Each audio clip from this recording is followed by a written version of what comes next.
Artemis I launch day. We've been talking about it all morning, too. We sure have. An exciting, historic day here. One of NASA's biggest missions ever.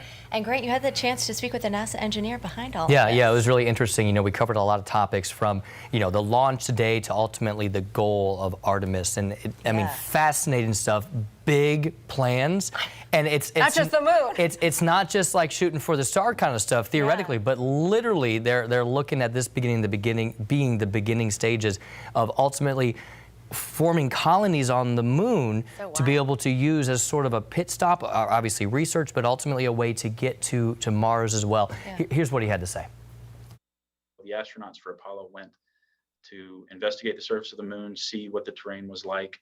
And now with the Artemis missions, we're going to stay. So we're going to be bringing terraforms and things of that nature to establish a permanent presence on the lunar surface to enable future deep space exploration missions.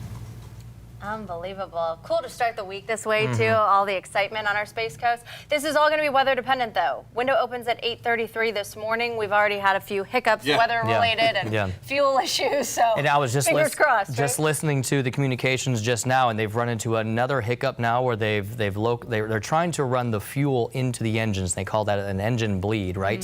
To get the fuel to go through it. And they found one that it's not going through properly. So they've got a little bit of an issue. They're troubleshooting. Look, I mean, these guys are smart.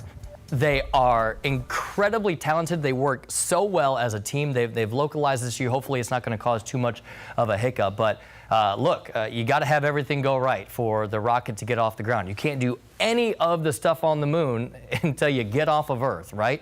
And whether it's a technical issue or a weather issue, everything has to be perfect.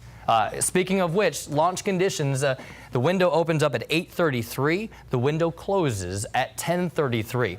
When that window opens, there is an 80% chance for go weather conditions, and that includes not just rain not over the launch pad, but they can have clouds in the area that could potentially produce lightning, and wind is a big issue, but not for this launch. But lightning, rain, and cloud cover are the three primary concerns, and that is a growing concern throughout that window. 60% chance for go weather conditions by the time the window closes at 10:33, and that's all assuming it's technically healthy and ready to go. Let's look at the weather conditions.